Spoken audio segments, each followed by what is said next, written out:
네, 화제가 된 이슈를 짚어보는 시간 이슈앤스토리입니다. 박상희 심리분석 전문가, 손수호 변호사와 함께 이야기 나누겠습니다. 어서 오세요. 어서 오십시오. 자, 김은국 씨 이야기를 먼저 좀 하겠습니다. 자신을 둘러싼 성폭행 의혹에 대해서 즉각 해명을 했습니다. 근데 그 이후 곧바로 피해 여성 A씨가요, 다시 한번 반박하면서 논란이 계속되고 있습니다.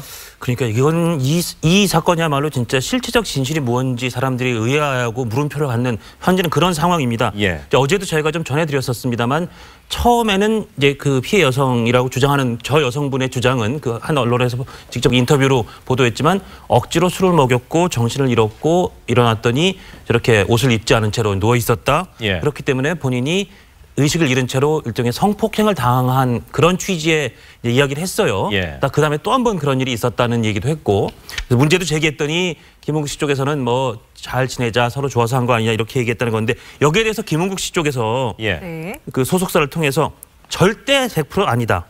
술을 마신 건 여러 사람과 같이 마신 거였다. 예. 술이 굉장히 취해서 그 호텔에서 잠이 들었지만 당시 그런 문제의 그 관계도 없었고 그 여성이 끝까지 남아 있었을 뿐이다. 그리고 또 그 여성이 뭐 자기의 신분도 처음에는 자기가 김은국 씨가 소개받기에는 뭐 미대 교수다 이렇게 소개를 받았는데 알고 보니까 보험 설계사였다 해서 하여튼 뭔가 좀 의도가 있는 그런 좀 여성적인 접근이었던 것처럼 이렇게 반론을 펴서 사람들이 어느 쪽 이야기가 맞지 의아해하는데, 다시 A 씨 그 피해를 주장하는 여성 측에서 호텔 CCTV 보면 내 손목 잡고 들어간 게 있었을 거다. 네. 그러면서 정말 너무 화가 난다. 다시 김은국 씨 측의 반론을 재반론하고 있어서 예. 정말 기자들도 어느 쪽이 맞는 이야기인지 네. 고개를 갸우뚱하고 있습니다. 예. 해당 여성의 말을 들어보면은 이 자신을 끌고 들어간 호텔 CCTV를 확인하라 이렇게 말을 했는데, 자신의 그 주장이 맞다는 거에 대한 자신감, 이렇게 봐도 되는 거예요? 네, 그런 본인에게 유리한 이야기를 당연히 하겠죠. 그리고 또 증거가 있다면 그 부분도 일정 부분 제시를 하면서 이제 본인의 어떤 주장의 신빙성을 높이려고 노력을 할 텐데요. 예. 이제 그 폭행 또는 협박으로 이제 강간행위를 하면 당연히 강간죄로 처벌받습니다. 그런데 그게 아니라 뭐 한거불능 상태를 이용했을 경우에는 준강간죄가 성립하는데요. 예. 어떤 경우는 동일합니다. 그런데 이런 그 범죄, 강간죄 또는 중강간죄가 성립하려면은요, 첫 번째로는 성관계가 있어야 됩니다. 예. 네. 두 번째로는요, 그러한 성관계가 피해자의 의사에 반한 것이어야 합니다. 근데 이런 것을 증명하는 게 용이하지는 않아요. 예. 특히나 당시의 기억이 잘 안 난다라고 네. 하는 이야기를 했기 때문에 그 당시 어떤 일이 있었는지를 정확히 기억 못하는 게 오히려 합당할 겁니다. 예. 이런 상황에서 호텔에 들어갈 때 어떤 장면을 묘사하면서 했던 것은 이게 끌고 들어간 것이다라고 하면서 본인의 어떤 의사에 의한 그런 관계가 아니었다는 점을 보여주는 것 같고요. 예. 다만 CCTV를 확인하라라고 했습니다만 이게 2년이 지났거든요. 예. 네. 그러면 당시에 그 영상이 남아있을지는 사실 의문입니다. 그렇군요. 네. 법적으로는 한 6개월 정도 보관을 하나요? 어떻게 되나요? 보관 연한이 이게 공공기관도 아니고 사적인 예. 호텔이기 때문에 뭐 정해져 있는 것은 아니고요. 그렇군요. 또 이게 2년 전이라고 한다면 사실은 지금 수사기관이 확보하려고 노력한다 하더라도 거의 확보하기 어려운 예. 것이 통상적입니다. 자, 김은국 네. 씨는 A씨가 자신에게 의도적으로 접근했다, 이런 식의 주장을 펼치고 있는 것 같습니다. 네, 그렇습니다. 아주 사실무근이라고 아주 강력하게 입장을 발표하고 있는데요. 성관계가 있지 않았을 뿐만 아니라 맨 처음에 접근 의도조차도 믿을 수가 없다라는 얘기입니다. 아주 적극적이죠. 그러니까 이 여성이 맨 처음에 미대 교수라고 얘기했지만 보험 영업사원인 걸 보면 나를 통해서 뭔가 이득을 얻으려고 한, 영업을 하려고 한 의도가 있지 않았나라는 추측을 하고 있는 것으로 보이고요. 또 1억 5천만 원을 빌려달라고 요구를 했다고 합니다. 내가 남녀 관계로 법적 소송에 있는데 1억 5천만 빌려달라라고 얘기를 해서 또 연락을 안 했더니 김은국 씨의 친구분한테도 예. 내가 샵을 오픈하니까 1억 5천만 투자해라, 이런 식으로 어떤 경제적인 도움을 요청했기 때문에 그 의도를 믿을 수가 없다라는 입장이고, 나아가서 무고로 고소까지 하겠다라는 입장으로 보입니다. 그렇군요. 네. 자, A씨도요, 김은국 씨가 사과를 하지 않아서 금전적인 뭐 이런 보상 이야기를 했다, 본인이 직접 밝힌 거죠? 사실 둘만의 일을 그 다른 사람이 알기 어렵습니다. 예. 그러다 보니까 나중에 특히나 2년이나 지나서 당시의 일을 확인하기 위해서는 그때 어떤 대화들이 오갔는지를 확인하는 게 굉장히 중요한데요. 특히나 돈 관련된 부분에 요구가 있었는지 예. 또 얼마를 요구했는지 어떤 방식으로 어떤 태도로 요구했는지가 굉장히 중요합니다. 예. 그런데 설령 돈을 요구했다고 하더라도 예. 이게 돈을 요구했기 때문에 범죄 피해를 당한 게 아니다라고 단정하기는 어려워요. 예. 네. 왜냐하면 이제 그 실제로 피해를 입었고 그 후에 합의금에 대한 그런 교섭을 하는 경우는 실제로 많이 있거든요. 예. 그래서 돈 이야기를 나눴다고 해서 피해자가 아니다라고 단정하기 어렵고요. 예. 반대로 돈 요구를 안 했다고 해서 피해를 입었다고 단정하기도 어렵습니다. 네. 왜냐하면 어렵네요. 네, 예. 돈 요구를 안 했다 하더라도 나중에 하기 위해서 좀 시간을 좀 길게 받던 네. 기다렸던 가능성도 있고 아니면 돈 요구를 하려고 했지만 어떤 여러 가지 사정상 포기했을 가능성도 있거든요. 예. 따라서 돈 관련된 이야기의 내용이 굉장히 중요하지만 네. 돈 이야기를 했다고 해서 또는 돈 이야기가 없었다고 해서 그것만으로 단정하는 거는 좀 섣부를 수 있습니다. 아, 네. 예. 금전 요구와 좀 분리해서 바라봐야 된다 이런 말씀을 그렇네요. 해주셨는데 예. 이 해당 여성은 이제 변호인을 선임하고 김은국 씨를 상대로 고소를 준비 중이라고 합니다. 결국 법정 싸움으로 가게 되는 거겠네요. 네, 굉장히 첨예한 법적 공방이 있을 것 같습니다. 왜냐하면 양쪽이 굉장히 극단적으로 화가 나 있는 거죠. 이 여성도 뭐 이렇게까지 반박할 줄은 몰랐다라고 얘기를 하면서 끝까지 가겠다라고 지금 얘기를 하고 있고요. 김은국 씨도 뭐 법정 소송을 하겠다라고 지금 보도 자료가 배포됐잖아요. 그래서 명예훼손 그리고 무고까지도 가서 끝까지 이 여성의 의도를 밝히겠다라고 법정 공방이 예상된 상태입니다. 네. 예. 그렇다면 이 김은국 씨가 회장을 맡고 있는 대한가수협회에서는 어떤 입장일까요? 먼저 들어보시겠습니다. 회장님 법적 대응 중이어서 저희가 그걸 앞으로 지켜봐야지 저희도 어떻게 되는지는 경과는 봐야 되는 걸 저희도 어떻게 갖다 말씀을 드리기가 좀 어려울 것 같아요.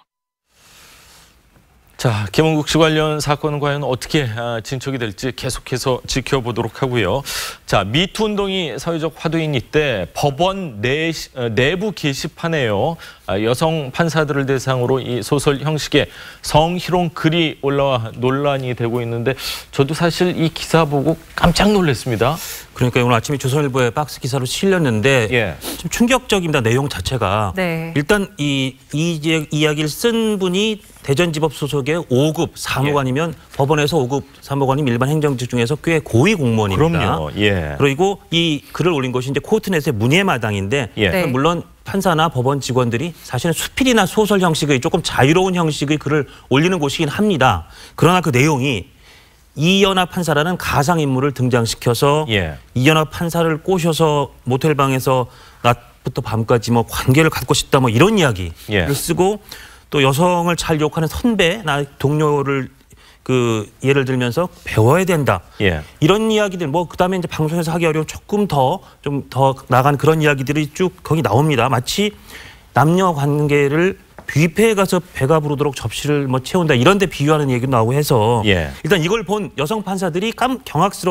경악했다는 반응을 보입니다. 아니 여성뿐만이 아니라 남성이 봐도 그렇죠. 깜짝 놀랐죠. 그러니까 이건 평소에 이 글을 쓴 필자가 예. 평소에 여성 판사라든지 여성들을 일종의 그 육체 관계의 대상이라든지 무슨 다른 거로 보지 않았겠느냐. 예. 제정신이 아닌 것 같다. 더구나 네.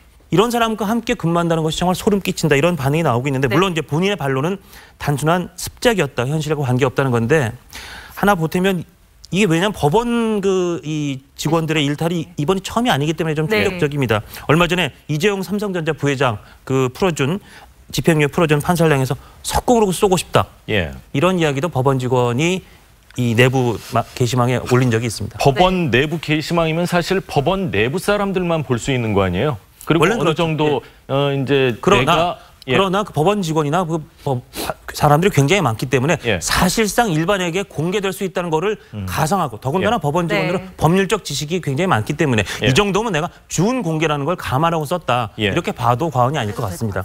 네. 참 이런 표현을 쓰면 좀 어떨지 모르겠지만 참 겁이 없는 공무원이다 이런 생각이 듭니다. 자, 좀 즐거운 이야기를 해보도록 하겠습니다.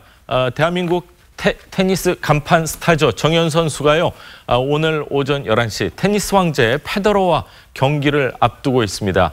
지난번 호주 오픈 4강 이전에서 정말 아쉽게 졌는데 자, 재대결을 하게 됐습니다. 지난 경기 후에 페더러가 한 말을 들어보시죠.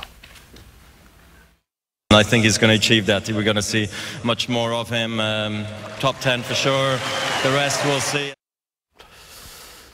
자, 페더러의 말처럼 정연을 자주 보게 되는 것 같은데 한국 선수 처음으로 마스터스 대회 8강에 진출했고 올 시즌 성적만 딱 놓고 봤을 때는 세계 3위급, 세계 넘버 3라는 거 아닙니까 지금? 네, 세계 랭킹으로 보면요. 현재 정연 선수가 26위입니다. 예. 근데 그 세계 랭킹이 최근 2년간의 경기 결과를 합산하는 거거든요. 예. 그런데 그게 아니라 올해 2018년도 랭킹만 보자면은 3위입니다. 예. 2위가 이제 마린 칠리치고요. 1위가 바로 로저 페더러인데요. 네. 호주 오픈에서 격돌했던 로저 페더러입니다. 그 로저 페더러를 이번에 다시 상대하게 됐는데 사실 그 페더러 같은 그런 상위 랭커와 경기를 갖는 것 자체가 예. 굉장히 훌륭한 선수라는 걸 보여주는 겁니다. 예. 왜냐하면 이렇게 그 세계 탑 선수들은 좋은 큰 대회만 출전하고요.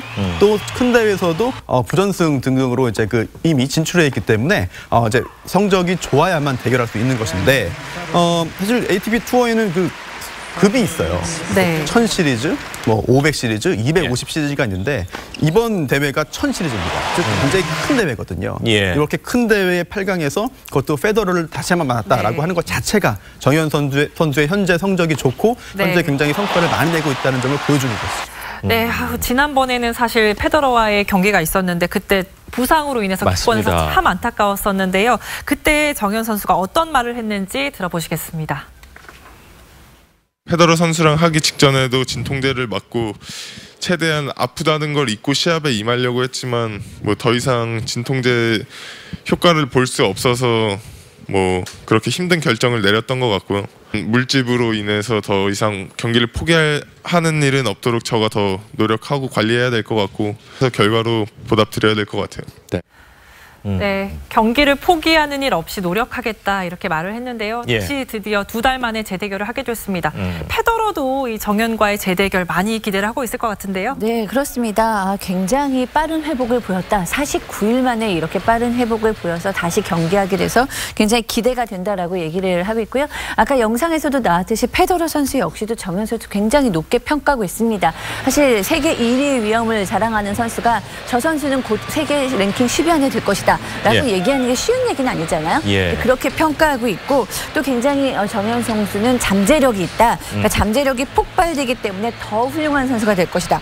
정연 선수가 더 젊고 사실은 테니스를 즐기고 있는 상황이고 여러모로 여유 있다는 상황에서 예. 페더러 역시 이 경기를 굉장히 기대하고 있는 것이 아닌가 싶습니다. 네. 그렇군요. 자, 정연, 페더러 11시 재대결 기대하는 사람들 정말 많으실 것 같은데 저번 호주 오픈 때는 기권할 정도로 컨디션이 굉장히 안 좋고 물집 이렇게 SNS를 통해서 직접 올리기도 나왔었습니다. 했었는데 그때와 지금 완전히 다릅니다. 상황 완전히 다르죠. 완전히 다릅니다. 예. 예, 일단 완전히 다르다는 걸 보여주는 정연 선수 이야기를 좀 들어보시고 말씀드리겠습니다.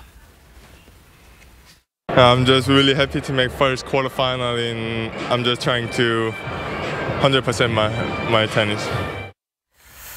네, 예, 100% 전력이라는 게 왜 그러냐면 예. 기억하실 겁니다. 저번에는 호주 오픈 이건 이번 대회보다 더 급이 높은 메이저 대회였고요. 그렇죠. 네. 그때는 시드를 못 받고 나갔기 때문에 차곡차곡 처음부터 올라갔어야 됐고 예. 하는 경기마다 마지막까지 가는 분전의 굉장히 열전이었고 기억하실 겁니다. 조코비치와의 8강전은 정말 사투였습니다. 맞습니다. 그러다 보니까 7경기에서 20세트를 뛰면서 그리고 네. 메이저 대회니까 대부분 5세트 중에 3세트를 이겨야 되는 그런 경기에서 굉장히 많은 세트를 소화하면서 조코비치 때 거의 피와 땀을 다 쏟은 후에 페더러를 만났기 때문에 발에 있는 물집 때문에 거의 뛸 수가 없는 상황이었던 반면 네, 네. 이번 대회에서는 시드 받았죠. 중간에서 시작했죠. 네. 부전승이 있었죠.